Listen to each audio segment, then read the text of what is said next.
साथियों, आज का हमारा विषय है, अगर कोई व्यक्ति मारपीट और गाली गलौज करता है तो उस व्यक्ति के ऊपर किन धाराओं में अपराध दर्ज किया जा सकता है और उस व्यक्ति को कितनी सज़ा मिल सकती है जो व्यक्ति आपके खिलाफ़ मारपीट और गाली गलौज करता है।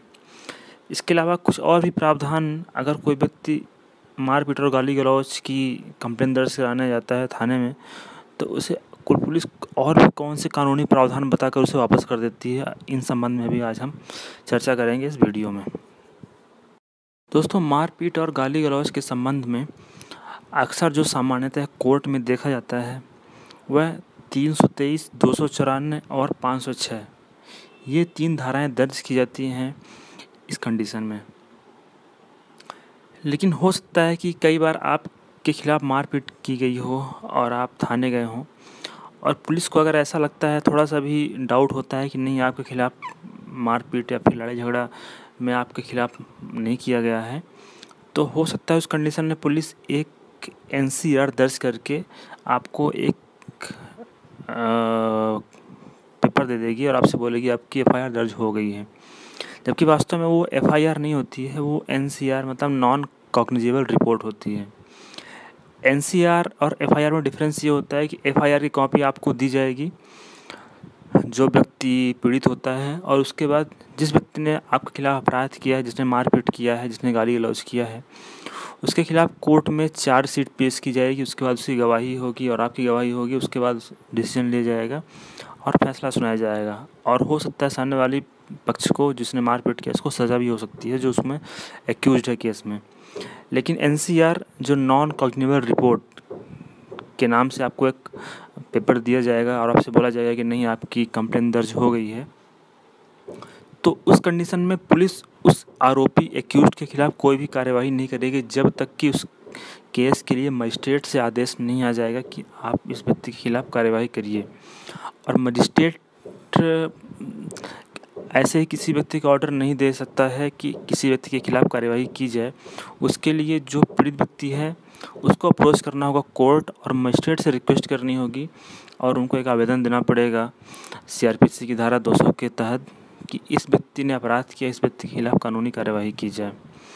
उस कंडीशन में जो एनसीआर का जो आपको कागज़ दिया गया है, उस कंडीशन में उस रिपोर्ट के खिलाफ़ जो रिपोर्ट है उस पे एक्शन लिया जाएगा और आरोपी के विरुद्ध कार्यवाही की जाएगी। तो अगर आप कभी भी थाने जाएं और या तो आपसे अगर कई बार कहा जाता है कि आप कंप्लेन 2 कॉपी में दीजिए और आपको सील लगा के वापस कर दिया जाएगा, तो उसे भी आप एफआईआर मत समझिए। वो आपको केवल एक तरह से आपने पुलिस को इंटीमेट कर दिया है और पुलिस ने भी आपकी बात सुन ली है कि आपके खिलाफ़ मारपीट की गई है।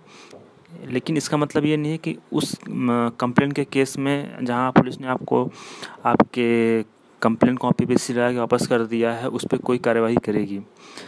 ना ही जो 155 के अंदर जो एनसीआर की कॉपी आपको दी गई है उसमें भी ऐसा प्रावधान है कि पुलिस बिना मजिस्ट्रेट के आदेश से कोई कार्यवाही करेगी। तो अगर आप जब भी जाएँ जब भी आप थाने जाएँ और वहाँ पर आप एफआईआर दर्ज कराने जाएँ, तो आप एफआईआर जो कि सीआरपीसी की धारा 154 के अंदर दर्ज की जाती है, केवल उसी धारा में अपराध दर्ज कराएँ और एफआईआर की कॉपी लें पुलिस से। एफआईआर की कॉपी लेना आपका एक कानूनी अधिकार है। पुलिस आपको उस अधिकार से वंचित नहीं कर सकती है। आप 323, 294 और 506 को समझते हैं कि क्या सज़ा है इन धाराओं में अपराध दर्ज होने पर। सबसे पहले 323 का अपराध दर्ज किया जाएगा उस व्यक्ति के खिलाफ़ अगर किसी ने मारपीट किया है लेकिन गंभीर चोट नहीं आई है। सामान्य चोट की स्थिति में 323 की धारा में अपराध दर्ज किया जाएगा, जिसमें मैक्सिमम 1 साल की सज़ा या फिर जुर्माना या फिर दोनों हो सकता है। सबसे महत्वपूर्ण बात यह है कि जो 323 का मुकदमा अगर किसी व्यक्ति के खिलाफ़ किया गया तो वह समझौता योग्य है, अर्थात वह व्यक्ति उसे समझौता करके केस को ख़त्म कर सकता है। दूसरा है 294।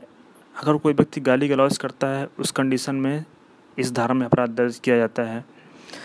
लेकिन 294 यह समझौता योग्य धारा नहीं है। तो अगर किसी व्यक्ति ने गाली गलौज किया है तो हो सकता है कि उस व्यक्ति को उसमें सज़ा मिल जाए अगर यह साबित हो जाए कि उस व्यक्ति ने वास्तव में गाली गलौज किया है और आपको उससे बुरा लगा है। तो उस कंडीशन में उसको अधिकतम 3 माह की सज़ा हो सकती है, या फिर जुर्माना लगाया जा सकता है, या फिर दोनों ही सज़ा और उसको जुर्माना दोनों ही ढंग से उसको दंडित किया जा सकता है। तीसरा जो है 506 उस कंडीशन में दर्ज किया जाता है जिस कंडीशन में अगर सामने वाले व्यक्ति ने किसी व्यक्ति को धमकी दिया है, जान से मारने की धमकी दिया है, तो उस कंडीशन में उस व्यक्ति के खिलाफ 506 का अपराध दर्ज किया जाता है। और इस अपराध में आपको अधिकतम 2 वर्ष की सज़ा या फिर जुर्माना या फिर दोनों ही प्रकार से आपको दंडित किया जा सकता है। और अगर यह तीनों अपराध आपने किया है और इन तीनों ही धाराओं में आपके खिलाफ केस दर्ज हुआ है, तो इस तरह का अपराध संज्ञेय अपराध और जमानती अपराध माना जाएगा। संज्ञेय अपराध का मतलब ये होता है कि उस केस में, संज्ञेय अपराध के मामले में, पुलिस आपकी रिपोर्ट दर्ज करेगी और आरोपी व्यक्ति से पूछताछ करेगी और उस पर इन्वेस्टिगेशन करेगी और कोर्ट में फाइनल चार्जशीट पेश करेगी। इसके बाद कोर्ट की जो प्रोसीजर होती है वो इम्प्लीमेंट होगी। और जमानती अपराध के संबंध में ऐसा है कि जिस व्यक्ति ने मारपीट किया है, गाली गलौज किया है, उस व्यक्ति को थाने से ही जमानत मिल जाएगी। तो जिस व्यक्ति ने भी मारपीट किया होगा उस व्यक्ति को थाने बुलाया जाएगा और उससे वहाँ पे बेल बॉन्ड फर्निश कराया जाएगा, साथ उससे एक कुछ निश्चित रुपए का 5,000, 10,000, 25,000, 50,000 रुपये का, जैसा भी पुलिस को प्रतीत होता है कि उतने का बॉन्ड उससे साइन कराना चाहिए, जिसको हिंदी में हम लोग प्रतिभूति पत्र भी बोलते हैं। जितने का हो सकता है उससे साइन कराया जाएगा थाने में और उस व्यक्ति से यह कमिटमेंट लिया जाएगा कि जब भी पुलिस उस व्यक्ति को बुलाएगी पूछताछ के लिए तो यह व्यक्ति थाने में उपस्थित होगा और अगर वह फिर से इस तरह की एक्टिविटी करता है तो उसका बेल बॉन्ड निरस्त कर दिया जाएगा। तो आपको ये जानकारी कैसी लगी मुझे कमेंट बॉक्स में कमेंट करके बताएं और अगर आपके कुछ सवाल हैं तो आप मुझे मैसेज कर सकते हैं। धन्यवाद।